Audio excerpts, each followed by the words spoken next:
Hello, welcome again to Law in Depth. My name is Femi as usual, and I have Phil with me as always. This is a continuation of the previous episode of workplace bullying and psychiatric harm in the workplace. And just a bit of a take back. In the previous episode, we talked about 3 doors when tackling psychiatric harm in the workplace. We talk about the fair work pathway, which is preventative, essentially to stop the act from continuing. And we'll talk about the work health, safety, and the criminal pathway. And we also talk about the common law negligence, which generally is fault-based, and compensation applies. And the only thing about this is that it's relatively difficult to establish the pure psychiatric harm because it requires proof of causation. Across all these 3 pathways, the themes that are consistent is that there has to be sort of repetition, there has to be foreseeability, and there has to be a failure to act. Now, what actually counts as recognized psychiatric injury in law, and how do courts distinguish between stress and something legally compensable, and where does the older doctrine of nervous shock fit into all of this? And that's where we are heading in this episode. And Phil, let's take back to the first principle. In common law cases, you often see the phrase nervous shock. What does that actually mean, and why does it matter in workplace claim? Certainly, there's trying to be a wide range of recognized psychiatric illnesses. We have phobic anxiety, neurosis, post-traumatic stress disorder, or PTSD, and this label is misleadingly inaccurate because it disguises a serious form of damage with elements of greater subtlety than ordinary physical injury. So what would you call, or what would you classify as a better frame? The courts nowadays have recognized that this label is misleadingly inaccurate. The phrase nervous shock, they have considered it to be psychiatric illness or psychological or psychiatric injury. So the harm has to be the result of emotional stress and not merely the emotional stress itself. And this illness does not have to persist until proceedings come. It could have already been resolved and still be compensable. So there's a distinction between primary and secondary victim in this area. This I know trips people up. That's right. So a primary victim is somebody who has experienced a shock in respect of their own safety. So in the previous episode, we talked about the mind flood happening. Those persons who had survived, they were participants in that event. And so the test for liability, or the test that applies on somebody's primary victim, that's simply the reasonable foreseeability of the personal injury. And secondary victim, they are non-participants who usually experience shock in respect of the safety of others. So, for instance, a near-miss incident happening at work and somebody else was getting injured, but you had no risk to yourself, that becomes you become like a secondary victim, and they would face a more complex. So in the workplace, which category does the bullied worker fall into? So the bullied worker is usually a primary victim, and this matters because they don't need to clear that additional step that secondary victims usually have to, which are proximity, the closeness of relationship, and so on and so forth. So what do you have to do to succeed in this claim generally? This is a very difficult topic. Usually success in litigation is a matter of chance. But the claimant usually has the duty of care situation. Then you have the breach of that duty of care. So you have to show the defendant has breached that duty. There's a causal connection between the breach and the damage. So you have to show that the damage was caused because of the breach. And then you have now the other obstacle of showing that this damage was foreseeable, unreasonably foreseeable for that matter. And fifthly, the damage has to be attributable to the defendant, foreseeable. And fifthly, the damage has to be attributable to the defendant. It can't be like intervening parties in between before you want to claim in negligence. And then lastly, the damages have to be quantifiable, which means the court has to see some form of loss or other kind of loss that has been occasioned to the plaintiff, but that can be quantifiable in terms of. And you think that these elements is often present in many psychiatric cases? That's right. So they do, and the courts usually deal with the foreseeability questions first, but usually that's like a threshold question, and then they consider duty and breach after, as well as causation and remoteness. So policy considerations could also come in, and this would lead a court to limit liability even where foreseeability has been established. Yeah. Foreseeability seems to keep coming up. I think we've talked about foreseeability for a while now. So how should we think about this foreseeability? Okay, so the thing is, in psychiatric harm claims, foreseeability is necessary, but it's not sufficient. So this means that it's not the only factor that's considered. So the damage must be of a foreseeable kind, meaning, obviously, I've said the reasonable person would not brush aside. However, courts approach foreseeability of psychiatric damage from question of common sense, meaning progressive awareness of mental illness. That question is considered by the courts. So it's both a question of fact and law. So there's a legal test, there's a factual test, and the precise nature of injury.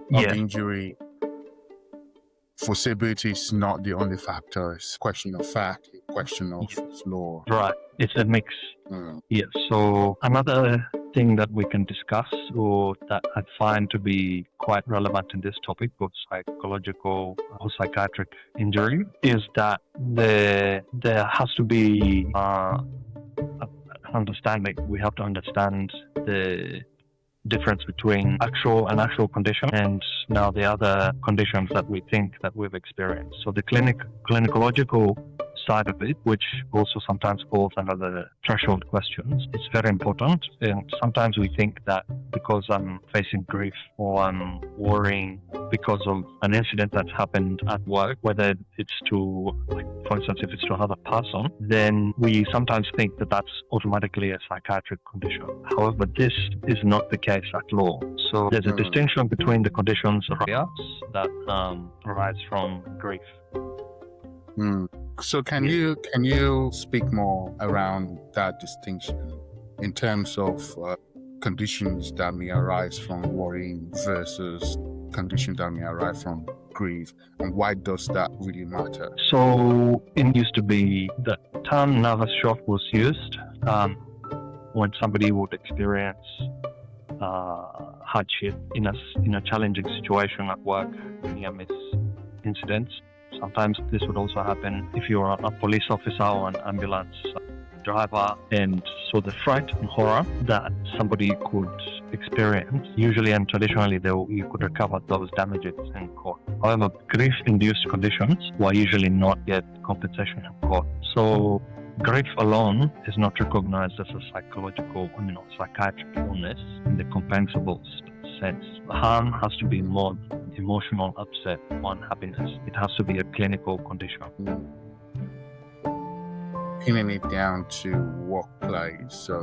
In workplace claims, how does that come in?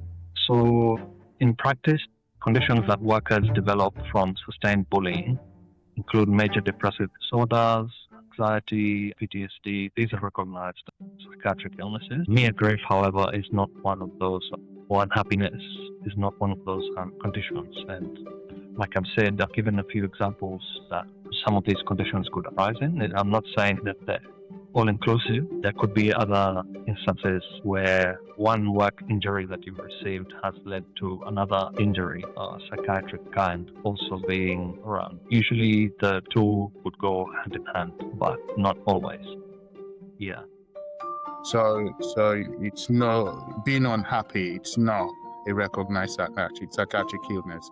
No. Just for our listeners to unhappiness would not cut it under psychiatric illness. And that brings to a principle of eggshell skull.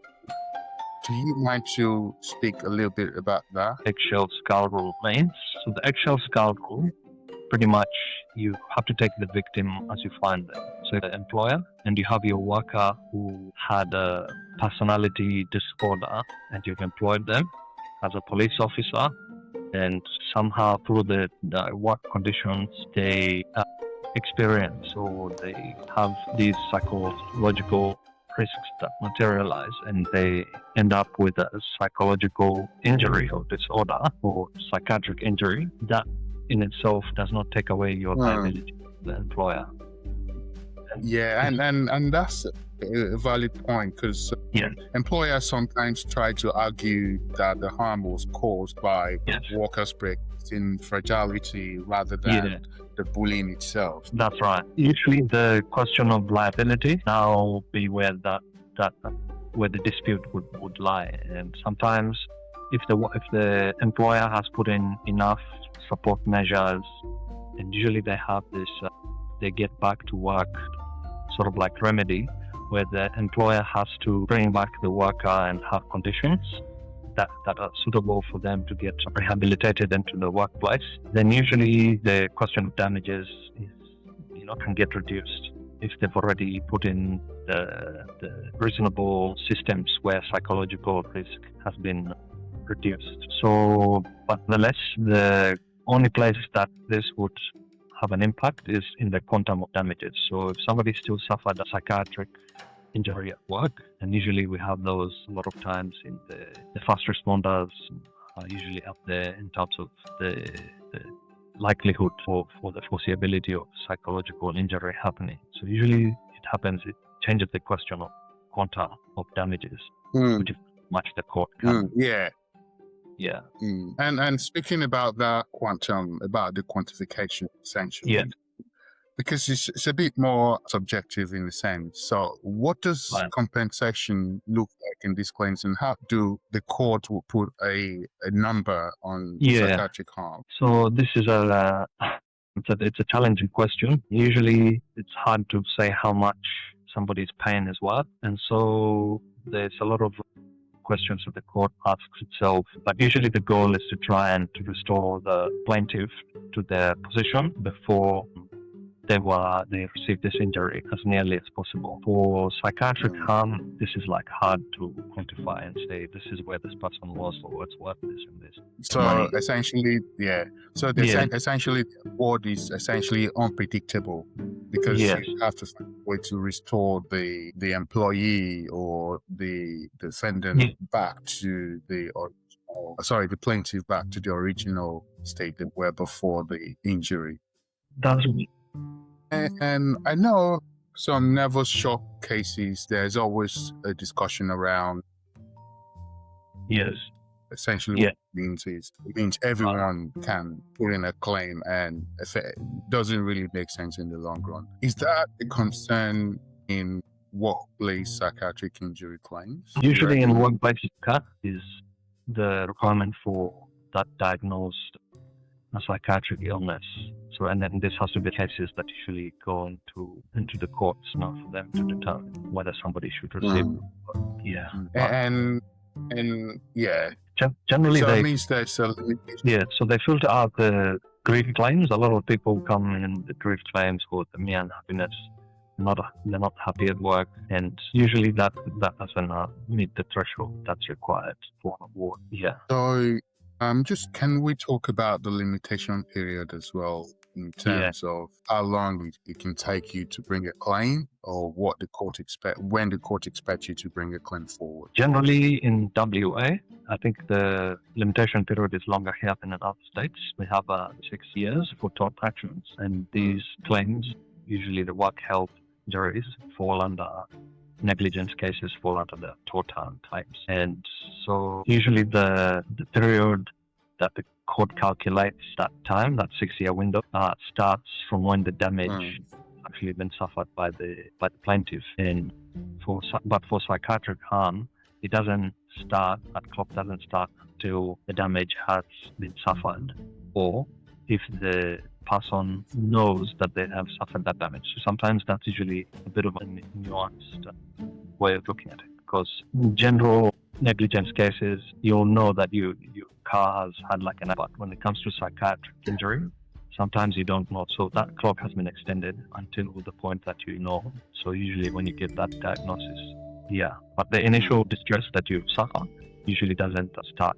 So it's usually like a long-term condition that the courts are looking for. Femi, if somebody is going back and looking at our production, what should they take away? Yes, just for our listener, please remember nothing in this episode is a legal advice, of course. For specific situations, always get in touch with your lawyer or legal counsel that will also provide you with specific advice. But generally, the headline principle you'll be looking at in all these, I'll sum them up in 5. And the first one will be the Fair Work Commission test, the test which is objective and cumulative. So you'll be looking at repetitive, unreasonable behavior that creates a health and safety risk. Just to contrast that with performance management, if performance management is done lawfully, it cannot come under repetitive unreasonable behavior. So performance management done lawfully and execution is also reasonable, of course, that will not pass the test of the Fair Work Commission. There's quite a number of cases, Mac, which we've discussed in previous episode, comes to mind when you discuss this principle. The other one is the work health safety law consideration or principle.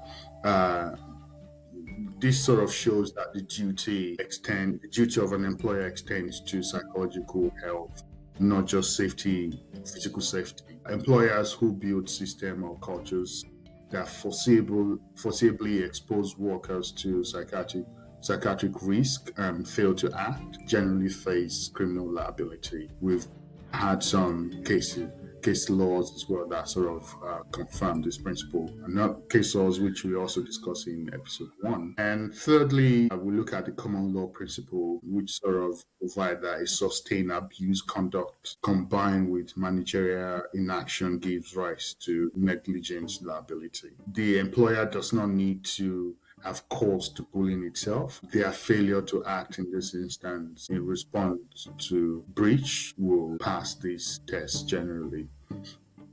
And fourth is the foreseeability of psychiatric harm. It's generally assessed physically, practically.